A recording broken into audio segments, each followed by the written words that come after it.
अच्छा, एक बात है जो हम अक्सर सुनते हैं और बड़े जोश और जज्बे से सुनते हैं कि भाई पाकिस्तान ने तो दुनिया के लिए बहुत कुछ किया, लेकिन जब पाकिस्तान को जरूरत पड़ी तो कोई उसके साथ खड़ा नहीं हुआ। ये एक ऐसी बात है जो सीधी दिल पर लगती है। तो चलें आज इसी जज्बे को तारीख और हकायक की कसौटी पर परखते हैं, ताकि एक मुतवाज़िन तस्वीर सामने आ सके। और सवाल यही है जो हम सब के जहनों में गूंजता है। क्या वाकई पाकिस्तान सबका है लेकिन पाकिस्तान का कोई नहीं? ये जुमला हमारे कौमी एहसासात की बेहतरीन अक्कासी करता है, लेकिन क्या ये पूरी हकीकत भी है? आज की इस गुफ्तगू में हम इसी सवाल की गहराई में उतरेंगे। देखें, हमारा मकसद यहाँ सिर्फ जज्बाती बातें करना नहीं है, बल्कि इस एहसास का एक मुतवाज़िन और हकीकी तज्जिया करना है। हम ना तो आंखें बंद करके हर दावे को मान लेंगे और ना ही बिला वजह की मायूसी फैलाएंगे। कोशिश ये होगी कि हकायक की बुनियाद पर एक हकीकी जवाब तलाश किया जाए। तो चलें शुरू करते हैं। तारीख के औराक पलटते हैं और 5 अहम मिसालें देखते हैं जहां पाकिस्तान के किरदार की बात की जाती है, और फिर देखते हैं कि हकीकत क्या है। सबसे पहले बात करते हैं जज़ायर की। अब देखें, जज़ायर की आज़ादी की जो जंग थी ना, वो बुनियादी तौर पर उनकी अपनी एक मुकामी जद्दोजहद थी फ्रांस के ख़िलाफ़। इसमें कोई शक नहीं कि पाकिस्तान ने आलमी सतह पर डिप्लोमेटिक फोरम्स पर जज़ायर का भरपूर साथ दिया, उनके हक़ में आवाज़ उठाई।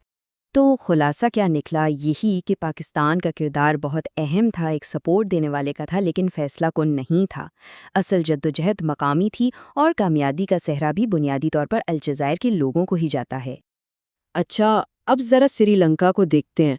श्रीलंका ने तमिल टाइगर्स यानी LTTE के खिलाफ एक लंबी जंग लड़ी और 2009 में इसे खुद जीता। इस पूरी जंग के दौरान पाकिस्तान ने उन्हें असला और बहुत अहम फौजी ताउन फराहम किया। तो यहाँ भी कहानी बिल्कुल साफ है। पाकिस्तान ने यकीनी तौर पर एक बड़े भाई की तरह मदद की, लेकिन जीत का असल सेहरा श्रीलंका की अपनी रियासत और उसकी फौज के सर जाता है, जिन्होंने ज़मीन पर ये जंग लड़ी और जीती। इसके बाद तीसरे नंबर पर बोस्निया की जंग को ले लें।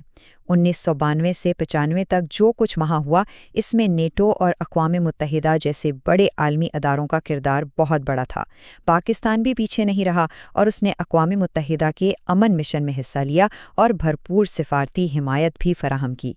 तो मतलब ये हुआ कि पाकिस्तान इस पूरी कोशिश का हिस्सा ज़रूर था, लेकिन ये कहना ठीक नहीं होगा कि बोस्निया की आज़ादी सिर्फ और सिर्फ पाकिस्तान की वजह से हुई थी। वो एक बड़ी बैनुल-अक़वामी कोशिश का नतीजा थी। अब आते हैं एक ऐसी मिसाल पर जहां पाकिस्तान का किरदार वाकई बहुत बड़ा बल्कि तारीखी था। जी, अफ़गानिस्तान की सोवियत जंग। ये एक बैनुल-अक़वामी प्रॉक्सी जंग थी और इसमें पाकिस्तान ने अमरीका और दूसरे ममालिक के साथ मिलकर मुज़ाहिमत की जो मदद की, वो तारीख का हिस्सा है। और बात सिर्फ जंग तक महदूद नहीं थी। पाकिस्तान ने ज़रा सोचें, 30 से 40 लाख अफ़गान मुहाजिरीन को अपने मुल्क में पनाह दी। ये एक बहुत बड़ी कुर्बानी थी, एक गैर मामूली किरदार था जिसे तारीख कभी नज़रअंदाज नहीं कर सकती। ये वो मिसाल है जहां पाकिस्तान का किरदार वाकई मरकज़ी था। अच्छा, अपनी आखिरी मिसाल देखते हैं आज़रबाईजान की। आज़रबाईजान की कामयाबियों में ख़ास तौर पर तुर्की का किरदार बहुत नुमाया रहा है।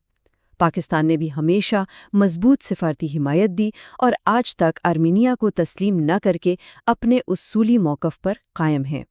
तो यहाँ भी हम कह सकते हैं कि पाकिस्तान की हिमायत बहुत मजबूत थी, सियासी भी, अखलाकी भी, लेकिन वो मरकज़ी किरदार नहीं था। तो ठीक है, ये सब मिसालें देखकर एक सवाल तो जहन में आता है ना कि भाई अगर पाकिस्तान ने इतनी मदद की तो फिर हमारे वक्त पर कोई क्यों नहीं खड़ा होता? इसका जवाब बैनुल-अक़वामी ताल्लुकात के एक सबसे बुनियादी उसूल में छुपा है, और वो उसूल है कौमी मफाद यानी नेशनल इंटरेस्ट। हर मुल्क, जी हाँ, हर मुल्क अपने फैसले, अपने फ़ायदे और अपने मकासद को देखकर करता है। ये कोई बुरी बात नहीं, ये बस दुनिया के चलने का तरीका है। और वो मशहूर कहावत तो सबने सुनी ही होगी कि दुनिया में मुस्तकिल दोस्त नहीं होते, सिर्फ मुस्तकिल मफादात होते हैं। जब ये बात समझ आ जाए ना, तो फिर दूसरे ममालिक से गिला शिकवा कम हो जाता है। तो फिर असल मसला क्या है? अगर सारी दुनिया अपने मफाद पर ही चलती है, तो ये जो हमें एक शिकायत रहती है, इसकी जड़ कहाँ है? शायद हमें बाहर नहीं, अपने अंदर देखने की ज़रूरत है। मसला शायद हमारे अपने बयानिए में है, जिस तरह हम तारीख को देखते और समझते हैं।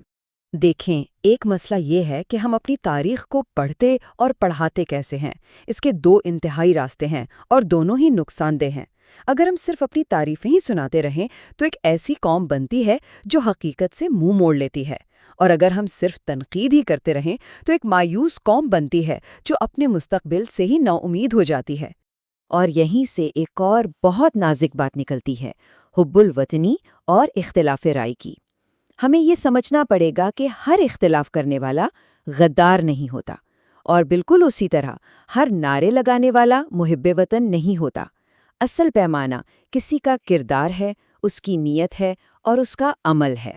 تو پھر حل کیا ہے؟ آگے کیسے بڑھا جائے؟ اس ساری مایوسی اور انتہا پسندی سے نکلنے کا راستہ صرف ایک ہے: توازن، یعنی بیلنس۔ ہمیں ہر معاملے میں ایک متوازن سوچ اپنانے کی ضرورت ہے۔ اس پوری بحث کو سمجھنے کے لیے ایک بہت خوبصورت مثال دی جاتی ہے۔ کہا جاتا ہے کہ پاکستان ایک درخت کی طرح ہے جس کی جڑیں قربانیوں سے سینچی گئی ہیں، لیکن کوئی بھی درخت صرف اپنی پرانی جڑوں پر زندہ نہیں رہتا، اسے آج بھی پانی اور دیکھ بھال کی ضرورت ہوتی ہے۔ تو سوال یہ ہے کہ اس درخت کی دیکھ بھال کیسے کی جائے؟ اس کے لیے 4 قدم اٹھائے جا سکتے ہیں۔ پہلا، اپنی تاریخ کو سچائی کے ساتھ پڑھایا جائے۔ دوسرا، لوگوں کو مایوسی نہیں شعور دیا جائے۔ تیسرا، اختلاف رائے کو دشمنی نہ سمجھا جائے۔ اور چوتھا، ملک کی خدمت کا معیار نعروں کو نہیں عمل کو بنایا جائے۔ آخر میں اس ساری گفتگو کو سمیٹتے ہوئے ایک سوال پر چھوڑ کر جاتے ہیں، اور وہ سوال ہم سب کے لیے ہے، ہر اس شخص کے لیے جو اس ملک سے محبت کرتا ہے۔ سوال یہ ہے کہ ہم بحیثیت قوم اور بحیثیت فرد اس درخت کی دیکھ بھال کیسے کر رہے ہیں؟ کیا ہمارے آج کے کام، ہماری سوچ، ہماری باتیں اس درخت کو مضبوط کر رہی ہیں یا اسے اندر سے کھوکھلا کر رہی ہیں؟ اس کا جواب ہم سب کو خود ہی ڈھونڈنا ہے۔